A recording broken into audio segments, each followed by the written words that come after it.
성경은 고린도전서 1장입니다. 고린도전서 1장 10절부터 17절까지.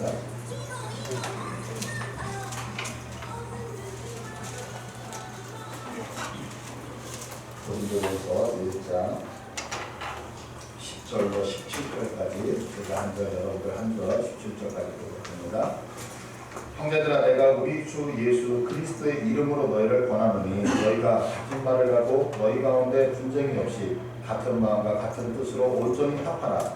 내 형제들아, 너희의 질병으로 너희에 대한 말을 우리에게 너희 가운데 분쟁이 있다는 것이다. 내가 이것을 말하거니와 너희가 각각 이르되 나는 바울에게, 나는 아볼로에게, 나는 게바에게, 나는 그리스도에게 속한 자라 한다는 것이니 그리스도께서 어찌 나를 바울이 너희를 위하여 십자가에 못 박혔으며 바울의 이름으로 너희가 세례를 받았느냐. 나는 그리스도와 가이오에는 너희 중 아무에게도 내가 세례를 베풀지 아니한 것을 감사하노니 이는 아무도 나의 이름으로 세례를 받았다 말하지 못하게 하려 함이라. 내가 또한 스데바나 집 사람에게 세례를 베풀었고 그 외에는 다른 사람에게 세례를 베풀었는지 알지 못하노라. 그리스도께서 나를 보내시면 세례를 베풀게 하려 하심이 아니요 오직 복음을 전하게 하려 하심이오되 말의 지혜로 하지 아니하면 그리스도의 십자가가 풀리지 않게 하려 함이라. 아멘.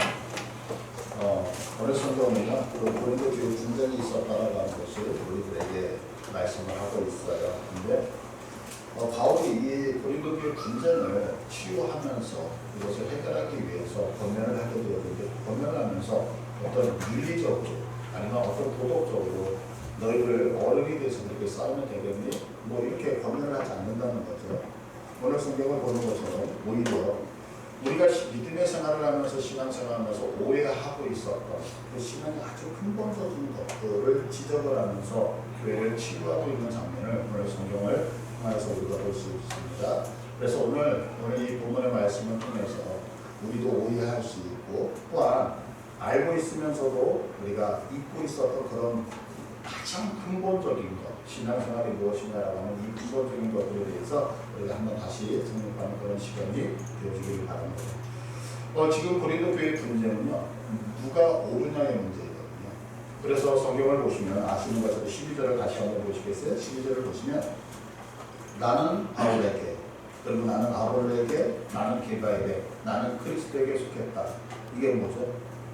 너희들 다 틀렸다는 거죠. 나는 이분에게 배웠는데 이분에게 배운 나만 옳다라고 서로 주장을 하면서 교회에 큰 문제가 있었다라고 얘기를 하고 있어요. 근데 이 모든 이런 주장을 하고 있는 이 사람들, 바울이 뭐라고 얘기를 하고 있냐면 아니다, 너희들 모두가 다 옳지 않다라고 지적을 하면서 하는 얘기가 뭐냐면 바울이 한 가지 방법론을 제시를 하고 있어요. 가장 기본적인 게 뭐냐면 세례라고 하는 단어를 끄집어내면서 권면을 하고 있다라고 하는 거예요. 세례라고 하는 것은 뭐냐면, 세례는 아마 여기 여러분들, 우리 직분을 맡으신 분들, 또한 우리 교회 오래 믿음의 생활하시는 분 다 세례를 받으셨을 거라고요. 그러면 내가 몇 년도 몇 월 며칠 날 어떤 목사님에게 세례를 받았다라고 다 알고 계시죠. 근데 사도 바울이 주장하는 것은 뭐냐면, 세례는 어떤 목사님에게 받았느냐, 이거보다 훨씬 더 중요한 것이 있다는 거예요. 그것이 뭐냐면, 누구의 이름으로 세례를 받았느냐가 더 중요하다고 지금 사도가 얘기하고 있거든요. 저는 1985년도에 감리교, 대한제일교 감리교에서 세례를 받았어요. 또 아주 훌륭한 목사님한테 받았는데 그 목사님께 받았기 때문에 내가 훌륭하다 이런 게 아니라는 거죠. 세례는 가장 중요한 것이 누구에게 받았느냐가 아니라 누구 이름으로 받았느냐가 가장 중요하다고 얘기를 하고 있어요. 그래서 사도행전 2장 37절을 보시면 뭐라고 설명을 하고 있냐면, 사도행전 2장 37절에 그들이 이 말을 듣고 마음에 질려 베드로와 다른 사도에게 물어 이르되 형제들아 우리가 어찌할꼬 하거늘. 베드로가 이르되 너희가 회개하여 각각 예수 그리스도의 이름으로 세례를 받고. 우리들이 어떻게 이 마음에 오는 갈등의 문제를 어떻게 해결할까라고 얘기했을 때 베드로가 얘기하는 것이 뭐냐면 예수님의 이름으로 세례를 받고라고 얘기를 하고 있다는 거죠. 그러면 여기서 지금 베드로가 예수님의 이름으로 세례를 받는다라고 하는 것, 이것이 무슨 뜻이냐는 거예요. 그것은 로마서에서 이렇게 설명하고 있어요. 로마서 6장 3절을 보시면 6장 3절에 무릇 그리스도 예수와 합하여 세례를 받은 우리는 그의 죽으심과 합하여 세례를 받은 줄을 알지 못하느냐. 그러므로 우리가 그의 죽으심과 합하여 세례를 받음으로 그와 함께 장사되었나니 이는 아버지의 영광으로 말미암아 그리스도를 죽은 자 가운데서 살리신 것 같이 우리로 또한 새 생명 가운데서 행하게 하려 함이라. 5절 다 같이 읽겠습니다. 만일 우리가 그의 죽으시다 하는 거여도 연합한 자가 되었으며 또한 내와 연합한 자도 연합한 자도 되리라. 지금 우리가 함께 읽었던 것처럼 세례, 예수님의 이름으로 세례를 받았다라고 하는데 이 세례라고 하는 것을 성경은 뭐라고 표현하고 있냐면 연합이다라고 표현하고 있어요. 그러니까 세례를 받았다 그러면 물을 가지고 여기서 침례를 받은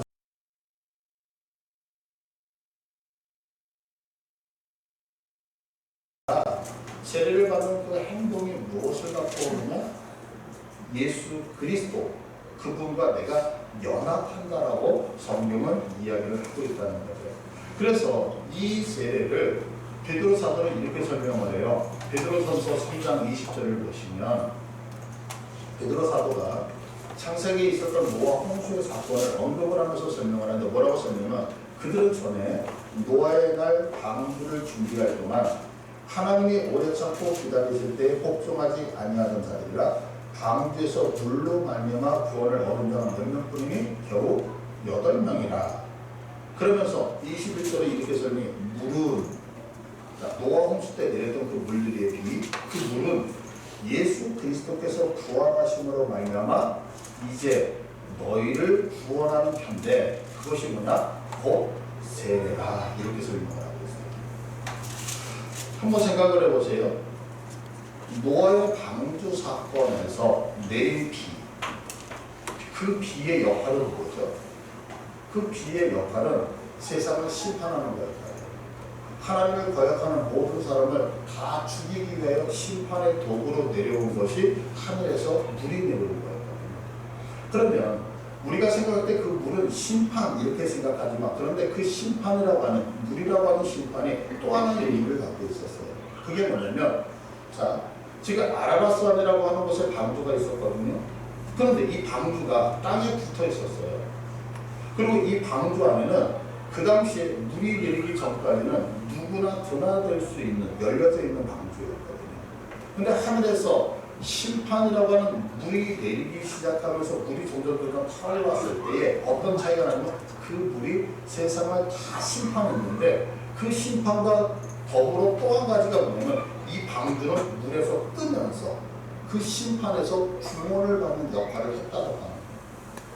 그러면 물이라고 하는 것은 우리가 생각할 때 그냥 1단계로 간단하게 노아 방주의 비는 심판, 그런데 그 심판은 무엇을 또 의미하고 있냐면 구원이라고 하는 것을 같이 의미하고 있다는 겁니다. 우리가 신약시대에 들어와서 복음을 듣잖아요. 그럼 복음이라고 하는 것은 뭐냐면 복음을 받는 사람 입장에서는 구원입니다. 그러나 복음을 받아들이지 않는 사람 입장에서는 그 복음은 심판이 되어지는 것과 똑같은 거죠. 그러니까 물이라고 하는 것이 분명히 하나님의 입장에서는 이 땅을 심판하기 위해서, 그래서 죄 지은 자를 다 어떻게 멸하기 위해서 그 물이 내렸지만 또 하나는 멸하는 그런 차원이 아니라 그 물이 내림으로 인하여 심판받지 않는 자가 구원으로 나가는 길이 열렸다고 합니다.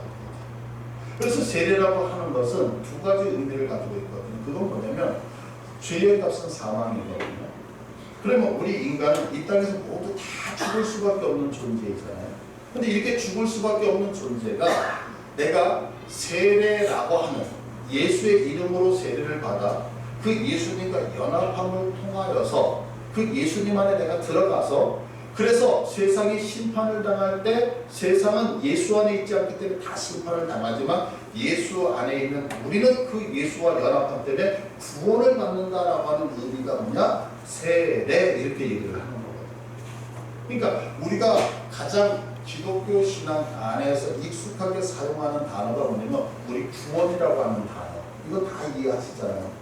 근데 세례라고 하는 단어를 우리는 세례 의식의 개념으로 자꾸 이해를 하지, 세례가 죄 가운데서 멸망당하는 자들이 세례를 받음으로 주님과 연합되어 그 심판에서 멀어져 구원의 길로 나간다라고 생각하지 않거든요. 근데 성경은 세례의 의미를 뭐라고 설명하냐면, 세례는 너희를 심판의 자리에서 구원하는 그 모습이 뭐냐? 세례라고 우리에게 설명을 하고 있다라는 거죠. 그러면서 지금 사도 바울이 그래서 이 근거를 가지고 고린도 교회가 문제가 좀 심각하잖아요. 서로 내가 지난주에 말씀드렸던 것처럼 논쟁하고 있는 게 아니고 서로 내가 잘났다, 내가 옳다, 내가 맞다 싸우고 있는 거예요. 이 교회에서 엄청나게 싸우고 있을 때에 그 사도 바울이 그 교회를 향하여서 그 교회를 치유하기 위해서 끄집어내고 있는 신앙의 가장 근본이 뭐냐면 세례. 너희들 누구 안에서 구원받았느냐라고 설명을 하고 있다라고 하는 거죠. 그래서 우리가 생각할 때에 내가 누구 이름으로 세례를 받았느냐라고 하는 부분을 다시 생각해낸다는 것은 너무 중요한 거예요. 그런 입장에서 여러분들 세례 다 받으셨을 때 누구 이름으로 세례 받으셨어요? 예, 성부와 성자와 성령의 이름으로. 그 얘기는 뭐죠? 내가 세례를 받았을 때 성부와 성자와 성령의 이름으로 세례를 받았습니다라는 그것은 그분과 내가 연합되어 하나가 되어져 있다라는 신앙 고백이 되어지고 있는 거죠. 자, 그러면 이 주님과 하나가 되어진다, 주님 안으로 내가 들어간다라고 하는 것이 왜 그렇게 중요하냐면, 고린도전서 10장 한번 보시면 10장 1절에 형제들아, 나는 너희가 알지 못하기를 원하지 아니하는데 우리 조상들이 다 구름 아래에 있고 바다 가운데로 지나며, 이거 홍해를 건너는 사건이거든요. 근데 2절에 보면 모세에게 속하여 다 구름과 바다에서 세례를 받고 그래요. 지금 애굽이라고 하는 곳에서 이 광야까지 넘어가기 위해서는 가운데 홍해가 있었잖아요. 근데 출애굽하기 위해서 이 이스라엘 백성들이 홍해를 건너가는 사건을 성경은 뭐라고 표현하냐면 다 물속에 들어갔다 나온 세례의 사건으로 보고 있는 거예요. 그러면 보세요. 자, 이렇게 애굽이 있고 이쪽에 광야가 있어요. 제 가운데가 지금 바다예요. 홍해라고 하는 바다. 이 이스라엘 백성들이 홍해로 들어간다라고 하는 것은 이쪽 쪽에서 보면, 광야 쪽에서 보면 지금 들어가니까 죽는 거죠. 근데 바닷속을 한참 걷다가 이들이 광야 건너편으로 이렇게 올라와요. 그러면 죽었던 자들이 다시 살아나는 개념이 되죠. 조금 전에 우리가 읽었던 것처럼 너희가 예수 그리스도와 합하여 죽었다가 부활되어졌다라고 하는 사건을 또 홍해를 건너는 사건을 성경이 보여주고 있는 거예요. 근데 성경은 뭐라고 얘기를 하고 있느냐면 모세에게 속하여 이렇게 얘기하고 있어요. 그러면 여기서 왜 성경이 이 홍해를 건너오는 출애굽 사건을 얘기하면서 의도성을 가지고 모세에게 속했다라고 하는 단어를 왜 쓸까요? 그 이유는 딱 한 가지 때문이에요. 이스라엘 백성들, 애굽에 있는 사람들의 신분은 노예 신분이거든요. 노예라는 것은 어떻게 그 자기의 주인에게서 벗어날 수 있는 방법이 있나요? 노예들이 벗어날 수 있는 방법. 노예라고 하는 신분에서 벗어나기 위해서 딱 한 가지밖에 없는 거죠. 그거는 죽는 것밖에 없는 거예요. 그러면 지금 이스라엘 백성들은 다 애굽이라고 하는 곳에서 신분이 뭐냐면 노예로 있어요. 그럼 이 노예에 있는 이스라엘 백성들이 노예의 신분을 벗어나기 위해서 다 죽어요. 그럼 죽으면 무슨 의미가 있어요? 노예에서 벗어났다? 그런데 죽었어요. 아무 의미가 없어요. 그러면 노예에서 벗어나고 그런데 그들이 살아있어야 되는 거잖아요. 조건이. 그래서 성경은 의도를 가지고 뭐라고 설명하면 모세에게 속하여라고 설명을 하고 있거든요. 그럼 모세는 어떤 사람이냐면 모세는 애굽에 속해 있는 사람인가요? 아니거든요. 모세는 광야에 살고 있었던 사람이에요.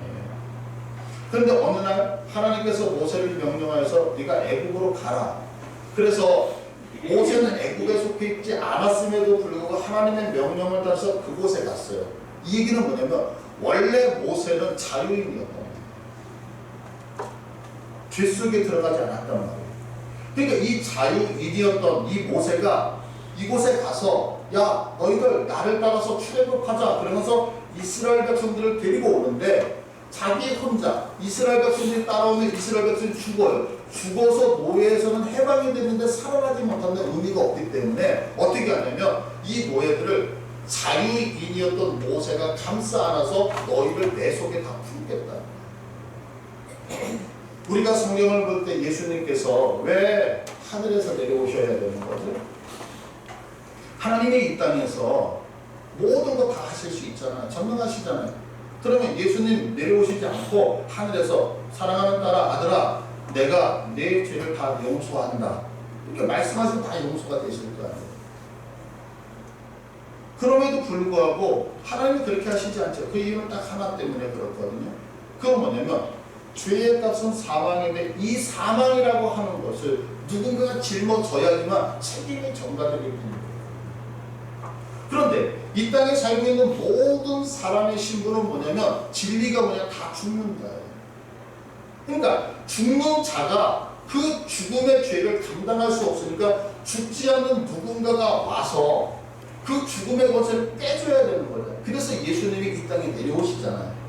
그거와 같이 지금 노예의 신분에 있는 이스라엘 백성들을 이 노예에서 해방해야 되는데 내 신분이 노예라고 한다면 문제가 심각해지는 거죠.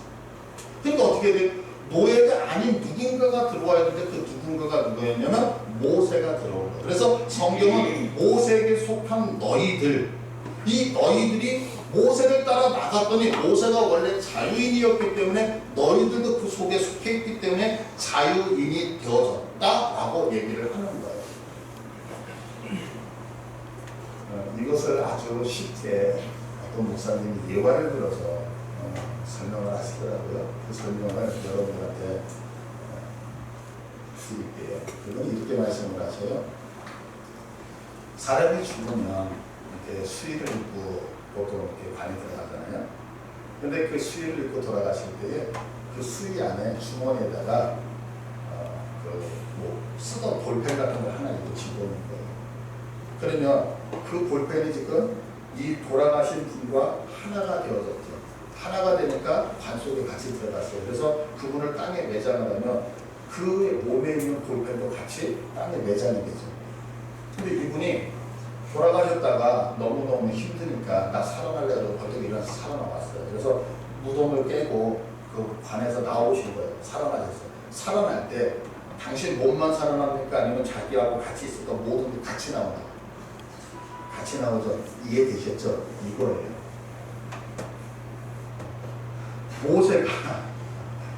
모세가 살아있는데 그와 함께 되기 때문에 그가 살아있기 때문에 죽었다 같이 살아난다라고 성경은 이것을 표현을 하고 있다라고 하는 거죠. 자, 그러면서 바울이 지금 주장하고 있는 게 뭐예요?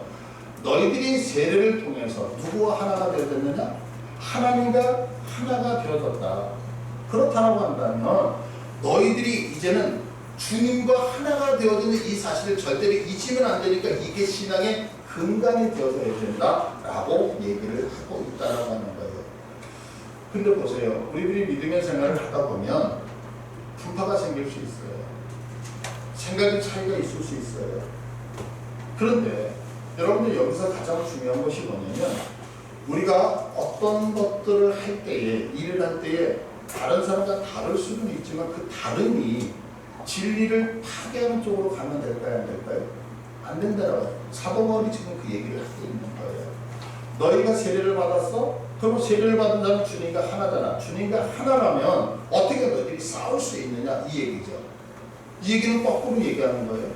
너희가 세례를 받아서 하나님과 하나라고 얘기를 하면서 서로 물고 뜯고 싸운다면 너희는 하나님 안에 안 들어간 사람이다라고 아주 적극적으로 우리에게 반론을 제기하고 있는 거거든요. 이게 이 말이 되게 무서운 거죠. 그런데 보세요. 우리가 인생 살다 보면 의견 얼마나 다를 수 있어요. 여러분들 어제 우리 청년들하고 이렇게 짜장면 집에 가서 이제 짜장면을 먹는데 짜장면 집에 가서는 짜장면을 먹어야 될까요? 짬뽕을 먹어야 될까요? 자, 우리 짜장면파하고 그 짬뽕파를 한번 갈라져서 한번 싸볼까요? 이거는 어떤 기호의 차이잖아요. 짬뽕도 먹을 수 있고 짜장면도 먹을 수 있고 이건 진리가 아니에요. 교회는 마찬가지라는 거예요.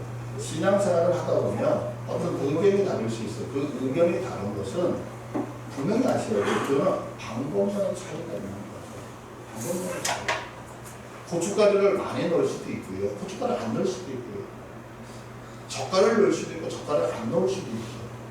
근데요, 신기한 것이 있어요. 그게 뭐냐면 우리 한국 사람, 특히 한국 사람이 감정적이잖아요. 감정적이다 보니까 어떤 문제가 생기냐면 이런 방법론의 차이가 어디로 끌고 가냐면 근본적인 문제로 끌고 가더라고요. 이것을 조심하지 아니하면 교회는 큰 문제에 있고 잘못되어지면 문제가 해결되지 않는 것으로 간다고 사도바울이 얘기하는. 그래서 사도바울은 딱 한 가지를 얘기하는 거예요. 그게 뭐냐면 너희가 세례를 받아서 누구의 이름으로 예수와 하나가 되어졌다면 근본을 흔들리지 말아야지. 이 얘기를 하는 거거든요. 그래서 성경은 이렇게 설명하고 있어요. 에베소서 4장 1절로 6절을 한번 볼게요. 보세요.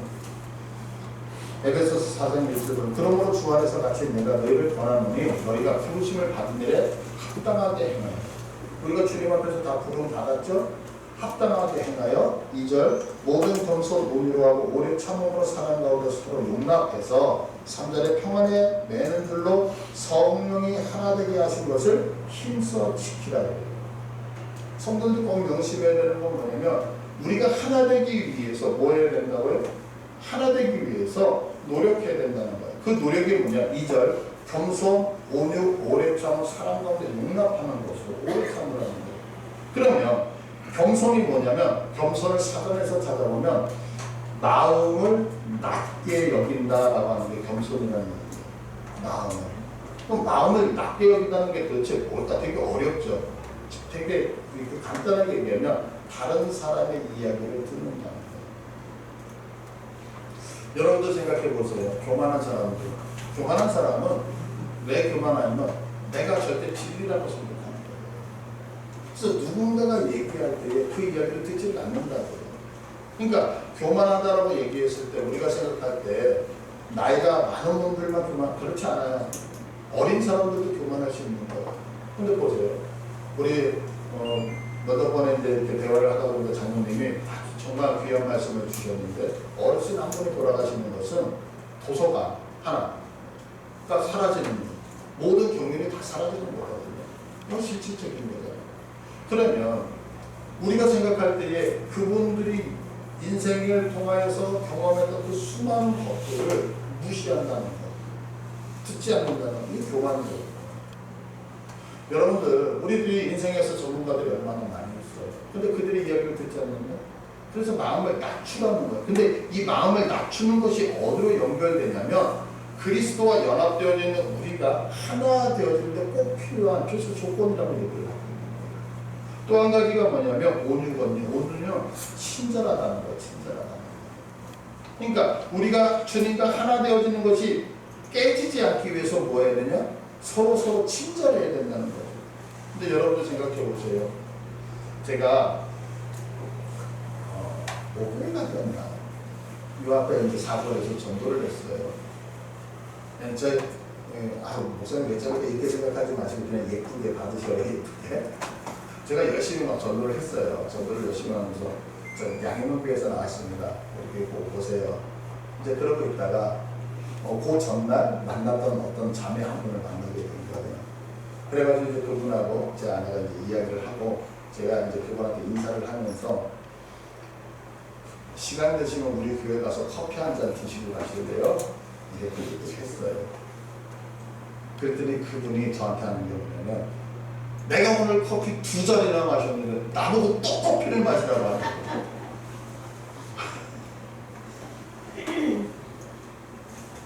저는 커피 마시라고 하는 게 되게 좋게 말씀드린 거예요. 저기 우리 교회 가서 시간에 커피 한 잔 드시고 그러니까 내가 오늘 커피 2잔을 마셨는데 나보고 또 커피를 마시라고 하는 거예요. 이상한 사람이라고. 여러분들 이럴 때 이렇게 자상하실 수 있죠. 근데 제 마음에서 나도 모르게 화가 나는 거예요. 그러면 마시지 마세요. 제가 그랬어요. 마시지 마세요. 그러고 나서 이거 안 친절한 거야. 감성이 상하잖아요. 그런데 교회가 하나 되어지고 연합되기 위해서 꼭 필요한 것이 뭐냐면 친절한 거예요. 친절. 남의 감정을 상하지 않고. 왜 친절하면 여러분 마음 상하지 않잖아요. 이게 중요하다는 거죠. 그래서 오늘 이 본문을 보면은 주님과 갈라지지 않기 위해서 남의 말을 잘 듣고 친절하고 그리고 오래 참는 거, 오래 참고 견디면서 참아낸다라고 한다면 분열이 있을 수 없다라고 하는 거죠. 그런데 우리는 어떤 방법론이 틀려요? 방법론이 틀리면 그 방법론이 틀리다라고 하는 것 때문에 증오하고 화를 내고 정말 어떤 경우에는 극단적인 부분까지도 가잖아요. 그래서 우리 한국 성도들은 어떻게 얘기해요? 막 화가 나고 나면 에이씨 내가 교회 다니나 봐라. 이 방법론이 틀린데 교회 안 다녀. 더 나가서 에이 천국 안 가. 기분 나쁘면 천국도 안 간대. 이건 아니라는 거죠. 사도 바울이 얘기하는 것이. 왜요?